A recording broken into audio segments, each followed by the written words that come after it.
إن الحمد لله نحمده ونستعينه ونستغفره ونعوذ بالله من شرور أنفسنا ومن سيئات أعمالنا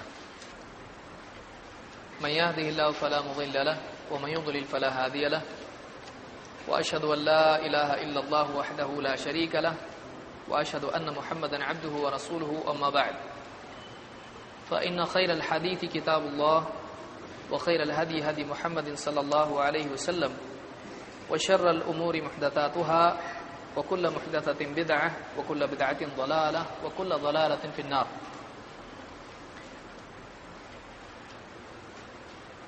پچھلے درس میں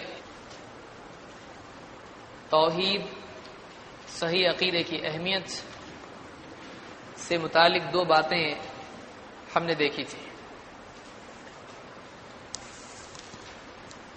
کہ ایک ایمان کو شرک کی گندگی سے پاک کرنا واجب ہے، اور دو تمام رسولوں کی دعوت توحید کی دعوت تھی. اس میں ایمان کو شرک سے پاک کرنا ضروری ہے. اس کی کیا دلیل ہے؟ کون بتائے گا؟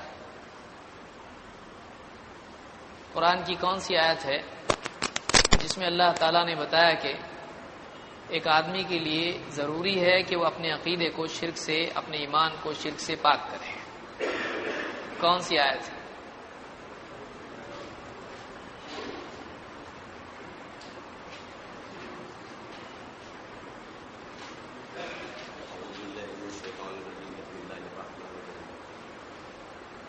اللہ تبارک و تعالیٰ اپنے قرآن مجید، اللہ تعالیٰ قرآن مجید میں فرماتا ہے وما یؤمن اکثرهم باللہ الا وهم مشرکون.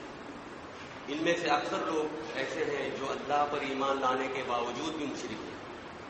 یا یوں بھی کہہ سکتے ہیں کہ ان میں سے اکثر لوگ اللہ پر ایمان کو لاتے ہیں مگر پھر بھی شرک کیے جاتے ہیں. یہ وہ حقیقت ہے جو قرآن نے اسے واضح طور پر کئی جگہ بیان فرمایا. یہ مشرک یہ تو مانتے تھے اس زمانے کے، جب ان سے پوچھا جاتا کہ کہو کہ آسمان سے بارش کون برساتا ہے تو وہ کہتے بے شک اللہ. ان سے پوچھا جاتا تھا کہ زمین سے اناج کون پیدا کرتا ہے تو وہ کہتے تھے اللہ. اور وہ یہ بھی مانتے تھے کہ دنیا کا خالق و مالک و رازق صرف اللہ ہی، مگر اللہ کے ساتھ دوسروں کو بھی اللہ کی عبادت میں شریک ٹھہرا لیتے تھے. اور اکثر یہی لوگ مشرک کہلاتے ہیں. یعنی ہر دور میں یہ لوگ توحید ربوبیت کو تو مانتے تھے لیکن توحید الوہیت کو ماننے سے انکار کرتے تھے یا مانتے نہیں تھے. اور آج کل جو زمانہ ہے، ہم مسلمانوں میں جو کئی لوگ میں جو جہالت اور گمراہی پھیلی ہے، مثلا آج کے قبر پرستوں کا شرک بھی یہی ہے کہ وہ قبروں میں مدفون بزرگوں کو صفات الوہیت کا حاصل سمجھ کر ان سے مدد مانگتے ہیں، ان کو پکارتے ہیں، انہیں حاجت روا سمجھتے ہیں، مشکل کشا کہتے ہیں، دستگیر کہتے ہیں، الگ الگ ناموں سے جو اللہ کی ربوبیت ہے، جو اللہ کی صفات ہے، انہی ناموں میں سے ان کو بھی وہ پکارتے ہیں. یعنی کہ یہ شرک کرتے ہیں. یہ اس طرح سے پکارنا بھی یہ شرک کہلاتا ہے. اور عبادت کے کئی طریقے بھی ان کے لیے وہ بجا لاتے تھے.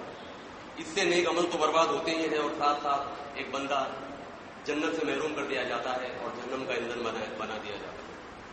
ایک دوسری آیت میں اللہ تعالیٰ فرماتا ہے الذین آمنوا ولم یلبسوا ایمانهم بظلم اولئک لهم الامن وهم مہتدون.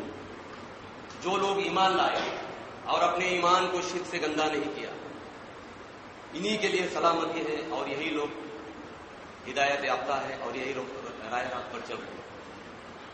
اس آیت میں ظلم سے مراد شرک ہے. جیسا کہ جب یہ آیت نازل ہوئی تو صحابہ پریشان ہوئے اور اس آیت کا کچھ انہوں نے اس طرح سے مطلب لیا کہ ظلم یعنی کہ ظلم کرنا، زیادتی کرنا، گناہ کرنا. وہ ایسا مطلب سمجھ کے اللہ کے رسول صلی اللہ علیہ وسلم کی خدمت میں حاضر ہوئے، پوچھا یا رسول اللہ یہ آیت یہ بتاتی ہے تو اس آیت کے اعتبار سے ہم میں سے کون ایسا شخص ہے جس نے ظلم نہ کیا؟ اللہ کے نبی صلی اللہ علیہ وسلم نے فرمایا کہ یہ وہ ظلم ہے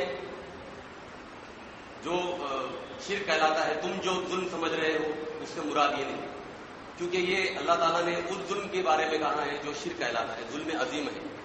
اللہ کے نبی صلی اللہ علیہ وسلم نے انہیں مثال پیش کی، کیا تمہیں نہیں معلوم کہ لقمان علیہ السلام نے اپنے بیٹے سے کیا کہا، ان الشرک لظلم عظیم، کہ شرک بڑا ظلم ہے، بہت ہی بڑا گناہ ہے اور ظلم عظیم ہے۔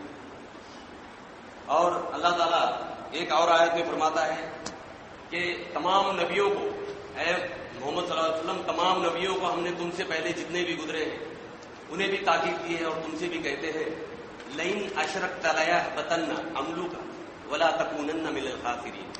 اے نبی، تم سے پہلے بھی انبیاء جتنے گزرے ہیں ہم نے ان سے بھی کہا ہے اور تم سے بھی کہتے ہیں لئن اشرکت، اگر آپ نے بھی شرک کیا، لیحبطن عملک، تو تمہارے اعمال بھی برباد ہو جائیں گے، ولا تکونن من الخاسرین، اور تم بہت ہی نقصان اٹھانے والوں میں سے ہو جائیں گے۔ تو ہم چاہتے ہیں کہ ہم خود شرک سے بچیں، شرک سے بچا کس طرح جاتا ہے وہ علم حاصل کرے اور یہی دعوت دوسرے مسلمانوں تک بھی پہنچائے۔ اللہ تعالیٰ ہمیں شرک جیسے بڑے گناہ عظیم سے بچائے۔ وآخر دعوانا الحمدللہ رب العالمین۔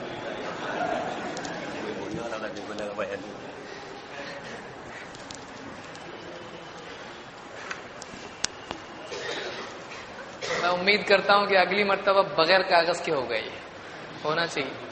اللہ تعالی ہم سب کو آسانی پیدا فرمائے۔ اس میں سب تقریباً باتیں چونکہ تیاری تھی اس لیے برابر ایک چیز اس کو یاد رکھیں جو، اور وہ انشاءاللہ وہ بھی آگے صحیح ہو جائے گی، اللہ سے امید ہے۔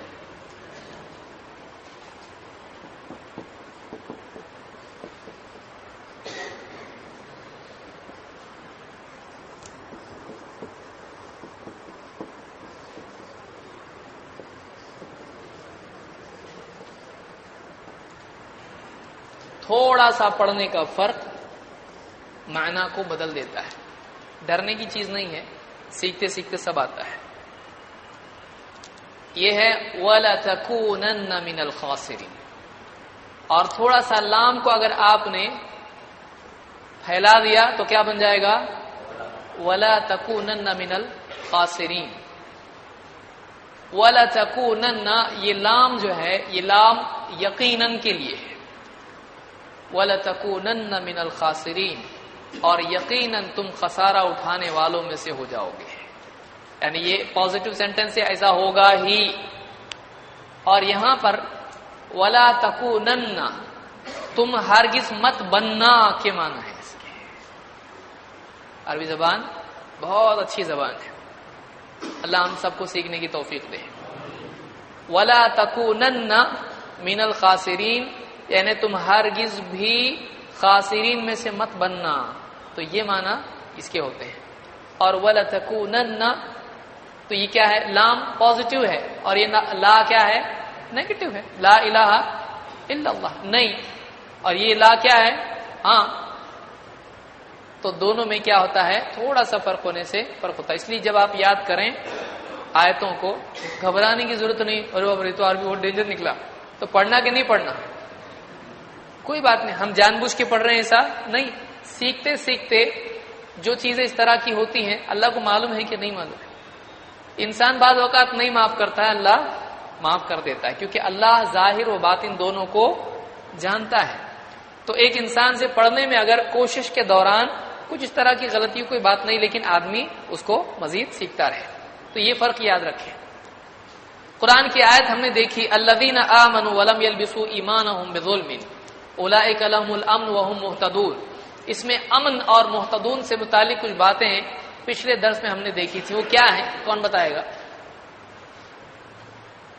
امن اور مہتدون، اس حصے کو کون سمجھائے گا؟ یا اس پوری آیت کو جو ہم نے سیکھا کون بتائے گا؟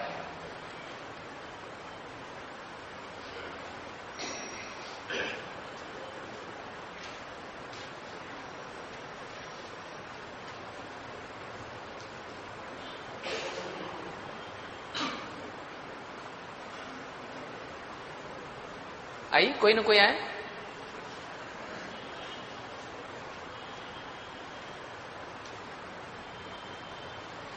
نہیں؟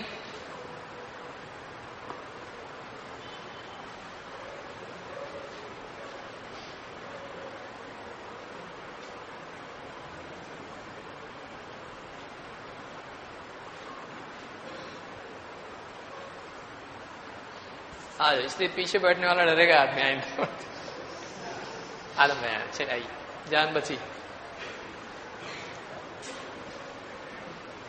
کیونکہ پچھلی مرتبہ میں نے کہا تھا اگر کوئی نہیں تو پھر میں بولوں گا. جی ہاں الذين آمنوا ولم يلبسوا إيمانهم أولئك لهم الأمن وهم مهتدون. اللہ تعالیٰ اس میں ایمان والوں کے متعلق بشارت سنا رہا ہے، خوشخبری دے رہا ہے کہ جو لوگ ایمان لائے اور اپنے ایمان میں ظلم کی آمیزش نہیں کی. ظلم سے مراد یہاں پر شرک ہے، اور آیت بھی ہے ان الشرک لظلم عظیم. جبکہ نوح علیہ السلام نے نہیں، لقمان علیہ السلام نے اپنے بیٹے کو نصیحت کی تھی.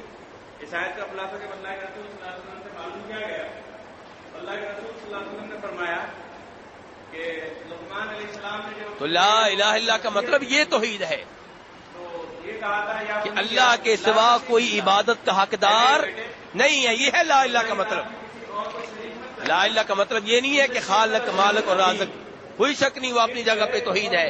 لیکن لا الہ الہ الہ عربی کا لفظ ہے، اردو کا لفظ نہیں ہے کہ آپ جو مرضی مانا کرتے پھریں. ان اللہ لا یغفر الہ عربی کا لفظ ہے، اور الہ کہتے ہیں معبود کو جس کی عبادت کی جائے. تو لا الہ الا اللہ، اللہ کے سوا کوئی عبادت کا حقدار نہیں ہے. اللہ کے سوا جن کی عبادت کی جاتی ہے وہ عبادت میں جھوٹے ہیں، باطل ہیں، غلط طور پہ، ناحق طور پہ، ناجائز طور پہ ان کی عبادت ہوتی ہے. یہ ہے لا الہ الا اللہ کا مطلب. نہیں کریں گے. اور یہ وہ چیز ہے جس کو ماننے کے لیے اہل مکہ تیار نہیں تھے، ورنہ خالق مالک رازق رب کو مانتے تھے. وہ کہتے تھے لات اصل نہیں ہے، عزا اصل نہیں ہے، حبل اصل نہیں ہے، اصل اللہ ہے. وہ خالق ہے، وہ مالک ہے، وہ رازق ہے. یہ اللہ سے رزق لے کر دیتے ہیں، یہ اللہ سے شفا لے کر دیتے ہیں، یہ اللہ سے بیٹا لے کر دیتے ہیں. اس لیے ہم ان کی عبادت کرتے ہیں تاکہ یہ اللہ سے لے کر دیں. ہم طواف ان کے نام پہ کرتے ہیں تاکہ اللہ سے لے کر دیں. اصل اللہ کے لیے بھی کرتے ہیں، جانور اس کے لیے بھی ذبح کرتے ہیں، ان کے لیے بھی تاکہ یہ اللہ سے لے کر دیں. دعا اللہ سے بھی کرتے ہیں، ان سے بھی کرتے ہیں تاکہ یہ اللہ سے لے کر دیں. اور یہ میں اپنی طرف سے نہیں کہہ رہا، یہ بھی قرآن پاک میں ہے، یہ بھی قرآن میں ہے. سورہ زمر آیت نمبر 2 والذین اتخذوا من دونہ اولیاء، وہ جنہوں نے اللہ کے سوا ولی پکڑ رکھے ہیں. والذین اتخذوا من دونہ اولیاء، اولیاء کا لفظ آپ سن رہے ہیں خود کہ وہ لوگ جنہوں نے اللہ کے سوا ولی پکڑ رکھے ہیں. جب ان سے پوچھا جاتا ہے کہ ان کے لیے طواف کیوں کرتے ہو، ان کو کیوں پکارتے ہو، ان کے لیے نمازیں کیوں پڑھتے ہو، ان کو رکوع سجدہ کیوں کرتے ہو، کہتے ہیں ما نعبدہم الا لیقربونا الی اللہ زلفیٰ. ان کی عبادت کرنے کا ایک ہی مقصد ہے، ان کو پکارنے کا ایک ہی مقصد ہے، ان سے سوال کرنے کا ایک ہی مقصد ہے تاکہ یہ ہمیں اللہ کے قریب کر دیں، تاکہ یہ ہمیں اللہ کے قریب کر دیں. وہ مانتے ہیں کہ یہ اصل نہیں. اور فرمایا اللہ تبارک و تعالیٰ سورہ یونس میں 11ویں سپارے میں وَيَقُولُونَ هَؤُلَاءِ شُفَعَاؤُنَا عِندَ اللَّهِ، کہ جن کو یہ پکارتے ہیں اللہ کے سوا، جب ان کو پکارتے ہیں اور ان روکا جاتا ہے، کیا کہتے ہیں کہ یہ اللہ کے ہاں ہمارے سفارشی ہیں. تو اصل کون ہوا؟ ان کے نزدیک اصل کون ہوا؟ اللہ. کہتے ہیں یہ سفارشی ہیں. وہی نظام آج کل کے مسلمانوں نے قائم کر رکھا ہے. کہتے ہیں قبر والے اصل نہیں ہیں، یہ سفارشی ہیں، اللہ سے لے کر دیتے ہیں. ہم کب کہتے ہیں بیٹا دیتے ہیں؟ ہم تو کہتے ہیں اللہ سے لے کر دیتے ہیں. ہم کب کہتے ہیں شفا دیتے ہیں؟ اللہ سے شفا لے کر دیتے ہیں. اب کئی دوست سوچ رہے ہوں گے کہ کہاں کی ایتیں آپ کہاں پڑھ رہے ہیں، بتوں والی ایتیں آپ قبروں کے اوپر پڑھ رہے ہیں. یہ بھی بہت بڑا مسئلہ ہے ہمارا. شیطان نے ایسی ہمیں شبہات میں غلط فہمیوں میں ڈال رکھا ہے. میرے بھائی لات کیا تھا؟ لات بت جو تھا وہ بت کیوں بنایا گیا تھا؟ وہ کس کی نشانی تھی، کس کی یادگار تھی؟ عبداللہ ابن عباس فرماتے ہیں، بخاری شریف کی حدیث ہے، کان رجلا، وہ ایک آدمی تھا. پچھلی آیت ہم نے دیکھی تھی، اللہ تعالیٰ فرماتا ہے لات کیا تھا؟ ایک آدمی تھا اور حاجیوں کی خدمت کیا کرتا تھا، حاجیوں کو ستو بلایا کرتا تھا کہ اے نبی ہم نے حاجیوں میں آپ پانی سے تقسیم پہلے کیا کرتا تھا. جو بھی رسول بھیجا بہت